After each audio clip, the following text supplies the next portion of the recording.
Computers have come a long way in our lifetime, an even longer way since they were first created. While other strictly mechanical calculation devices did exist as far back as the 1800s, the first machine that would resemble what we would think of as a modern computer was invented in 1936. Before that, a computer wasn't a machine, it was a job description. Dating back to the 1600s, a computer was a person whose entire job was to perform mathematical calculations. Indeed, I remember finding a dictionary that my grandma had when I was a kid and looking it up, and that's what the definition of a computer was. Weird. From the late 1800s until the invention of electronic computers, these jobs were mostly held by women. But a human, no matter how intelligent, is still constrained by human limitations that machines just don't possess. That, and it was just easier if a computer could perform the calculations. We've always been getting replaced by them. Classical computers can perform calculations faster than human computers could, and they could deal in much larger numbers than we're able to. However, even with our most powerful supercomputers, there are still calculations that either take long periods of time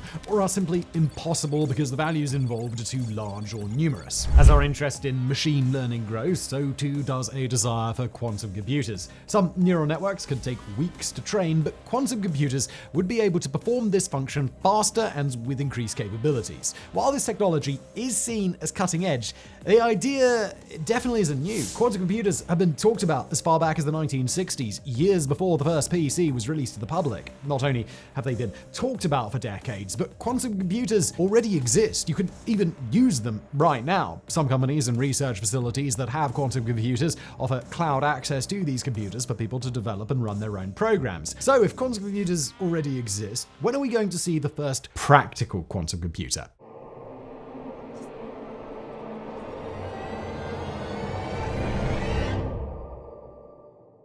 Qubits are new.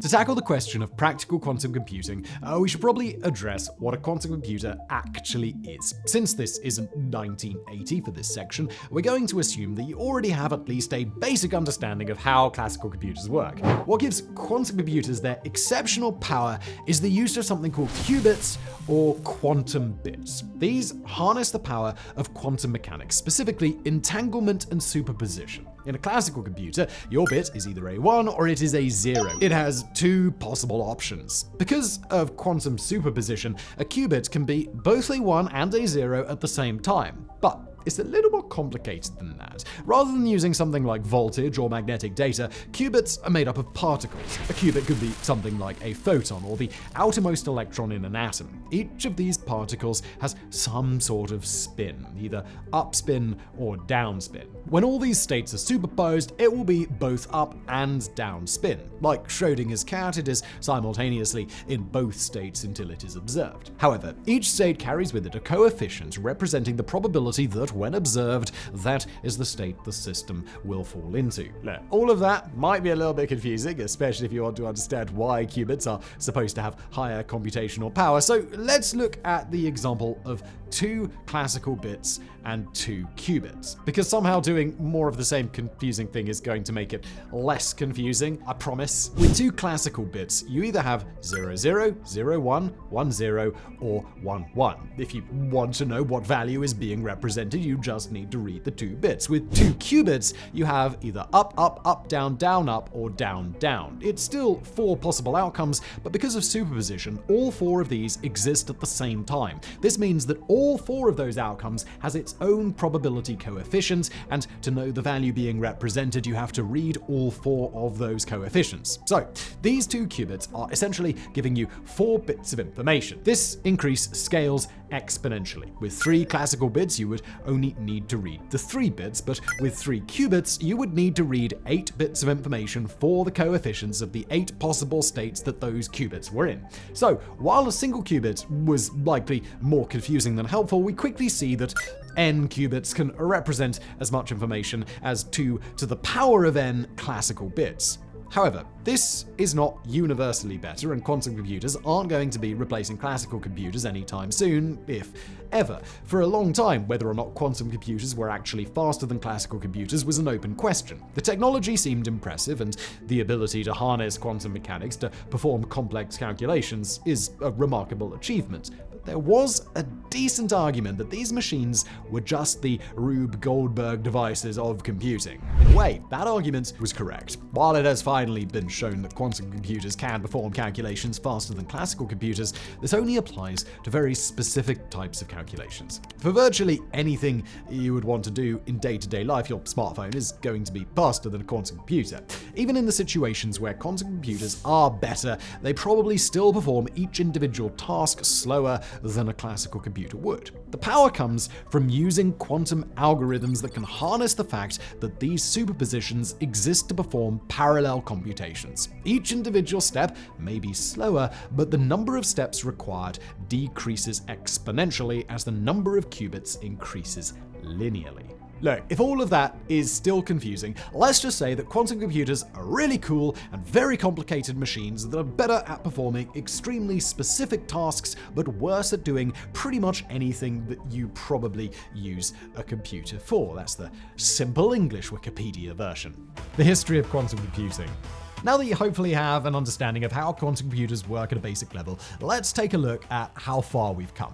Though the idea of quantum computing began in the 1960s, the first experimental quantum computer wasn't unveiled until 1998. But that also means we've actually had quantum computers since 1998, which is also kind of amazing. The early device was called an NMR quantum computer, or nuclear magnetic resonance. This computer contained only 2 qubits, and even from the early days, it was clear that NMR computers were not going to be the future going forward. In fact, they were mostly abandoned by 2001. However, even if NMR had its flaws, the 2-qubit computer still worked and was able to solve Deutsch's problem. The actual problem itself isn't important, as it has no practical application. Deutsch simply constructed the problem in 1992 for the specific purpose of having something that would be easy to solve with a quantum algorithm, but difficult to solve with a classical algorithm. He succeeded in his goal, and the world's first quantum computer provided a solid proof of concept for the possibility of better quantum computers down the road.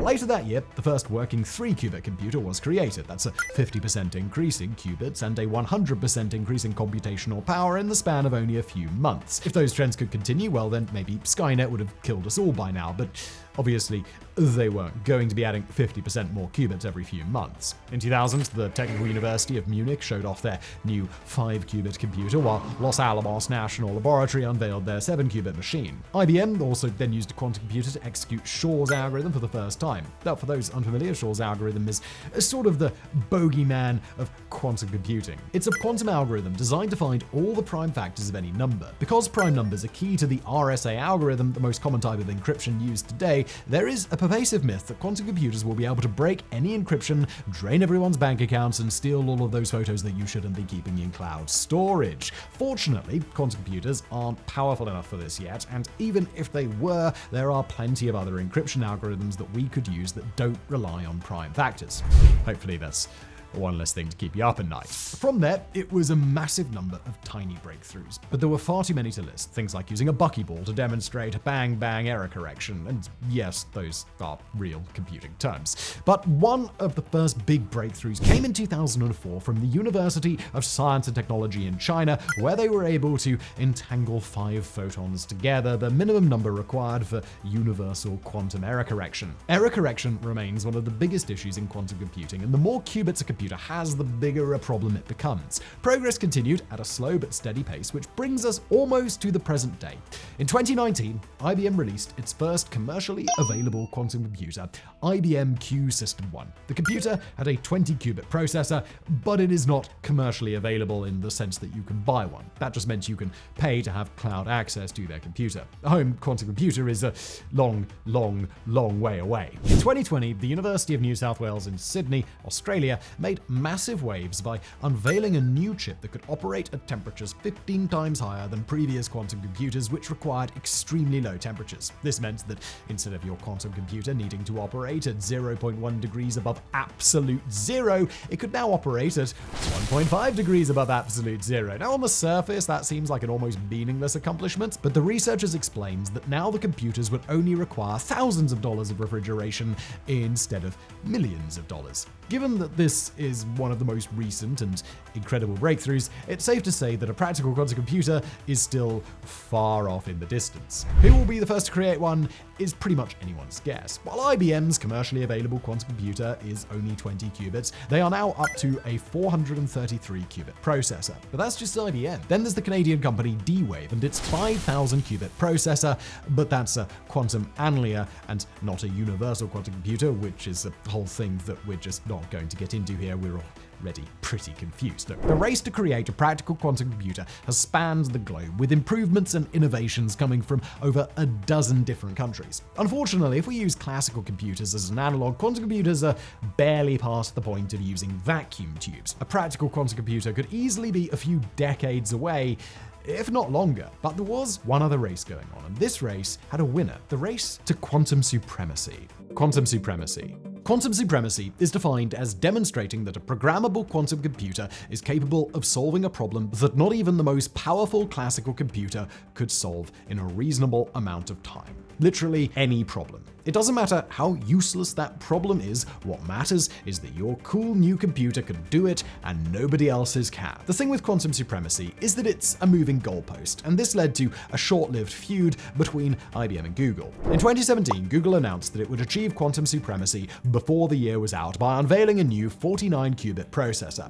In October of that year, IBM responded by demonstrating a simulation of 56 qubits using a classical supercomputer. This was a dick move, as it meant that Google's new computer would no longer have quantum supremacy. In 2019, Google was at it again, claiming to have reached quantum supremacy with an array of 54 qubits, one of which didn't work. They claimed that the series of operations performed by their computer took 200 seconds, whereas it would take a classical computer over 10,000 years to perform the same operations. IBM immediately called bullshit on the claim, as they had already simulated 56 qubits on their most powerful supercomputer. According to IBM, the claim of 10,000 years was a gross over-exaggeration, and it would only take about 2.5 days. That's a long time, but it's hardly an unreasonable amount of time.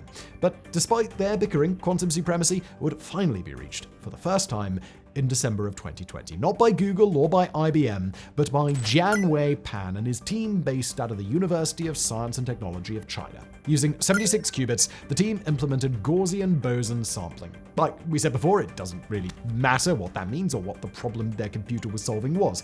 All that mattered is that their computer did in 20 seconds what it would take the world's most powerful supercomputer 600 million years to calculate. That is a more than sufficiently unreasonable amount of time. While other computers have also achieved quantum supremacy since then, China and the Zhuhang photonic quantum computer hold the title of doing it first. Wrap up. While quantum computers have existed for 25 years now, they are still in the earlier stages. These are $15 million machines, give or take, and the best case scenario is they require being kept at a temperature of just 1.5 degrees above absolute zero. The idea that we could see a practical quantum computer within our lifetime seems almost ludicrous, but that's probably what people thought about PCs as well. The earliest computers were massive machines that took up an entire room and utilized vacuum tubes to perform only the most rudimentary calculations. Fast forward 30 years and personal computers were small, affordable, and capable of running incredible simulations, like the Oregon Trail. It's impossible to guess what the future timeline is going to look like, or even whether a practical quantum computer is necessary. They are only better than classical computers at very specific kinds of tasks, and it's not the kind of thing your average consumer is going to have a need for. But no matter who is first to market with a practical quantum computer, it would be impossible to say that it is anything other than the culmination of building upon decades of research and engineering from teams all around the world. All we can say for certain is that at the rate these machines are improving, it won't be long before we have a quantum computer with more qubits than Noah's Ark.